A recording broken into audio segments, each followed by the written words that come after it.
இயேசு கிறிஸ்து சொன்ன ஊமைகளிலேயே வித்தியாசமானது என்ன அப்படின்னா, அந்த விதை விதைக்கிறவனுடைய ஊமை. அதில் என்ன வருது அப்படின்னா, கற்பாறையின் மேல் விழுந்த விதை, வழியருகே விழுந்தது, முள்ளுகளுக்குள்ளே விழுந்தது, அப்புறம் நல்ல நிலத்தில் விழுந்த விதையை குறித்ததான அந்த ஊமை நம்ம எல்லாருக்குமே தெரியும். அதை நம்ம படித்திருக்கிறோம். 3 சுவிசேஷங்கள்லையுமே அது வருகிறது. மத்தேயு, மார்க்கு, லூக்கா 3 சுவிசேஷங்கள்லையும் அந்த நல்ல நிலத்தில் விழுந்த விதையை குறித்ததான அந்த காரியம் ஊமை நமக்கு சொல்லப்பட்டிருக்கிறது.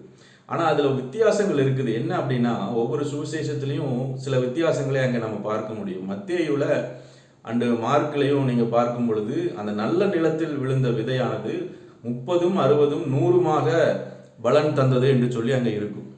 அதே நேரத்தில் லூக்கா எழுதின சுவிசேஷத்தில் நம்ம பார்க்கும்போது 8ஆம் அதிகாரம் 8ஆம் வசனம் பார்த்தீங்கன்னா, 1க்கு 100 மடங்கு அது பலன் தந்தது, 100 மடங்கு அது பலன் தருகிறதுன்னு அங்கே இருக்குது.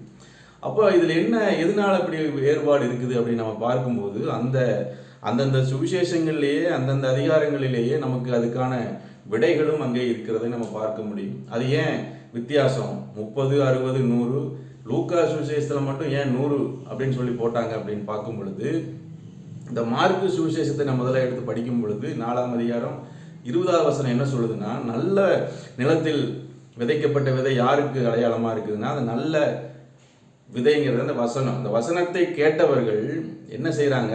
கேட்கிறார்கள், ஏற்றுக்கொள்கிறார்கள். இந்த வசனத்தை கேட்டு ஏற்றுக்கொண்டவர்கள் 30 மடங்கு பலன் கொடுக்கிறார்கள்.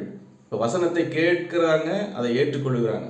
அடுத்து நம்ம மத்தேயு சுவிசேஷத்தில் வரும் பொழுது நம்ம பார்க்குறோம், 13ஆம் அதிகாரம் மத்தேயுல 23ஆம் வசனத்தில் இப்படி போட்டிருக்குது, நல்ல நிலத்தில் விதைக்கப்பட்ட விதை அப்படிங்கிற இடத்துல என்ன பார்க்குறோம் அப்படின்னா, அந்த வசனத்தை கேட்கிறவர்கள் அதை ஏற்றுக்கொண்டு அதை உணர்கிறார்கள் என்றங்கிற வார்த்தை அங்கே வருது.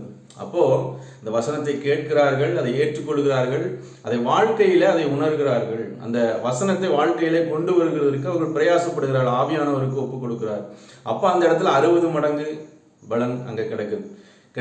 அப்போது இங்கே லூக்கா சுவிசேஷத்தில் வரும்பொழுது 8ஆம் அதிகாரத்தில் 15ஆவது வசனம் நம்ம பார்க்கும்போது, அந்த நல்ல நிலத்தில் விழுந்த விதை எதுக்கு அடையாளமாக இருக்குன்னா, ஒருத்தர் வசனத்தை கேட்டு அந்த வசனத்தை ஏற்றுக்கொண்டு அதை உணர்ந்து அங்கே என்ன பண்ணுறாங்கன்னா, நன்மையும் உண்மையுமான இருதயத்திலே அதை காத்து கொண்டு அப்படிங்கிற அந்த வார்த்தை அங்கே வருது. அப்போ பாருங்கள், ஆவியானவருக்கு இடம் கொடுத்து இருதயம் அங்கே சுத்திகரிக்கப்படுகிறது, நன்மையும் உண்மையுமான இருதயம் அங்கே உண்டாகுது. அந்த இருதயத்தில் அந்த வசனத்தை காத்து கொடுக்குற அனுபவம் வருது.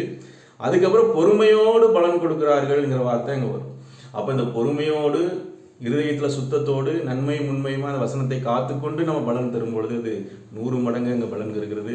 அப்படிப்பட்ட பலனை நம்ம கொடுப்போம். கர்த்தர் நம்மை ஆசீர்வதிப்பார்.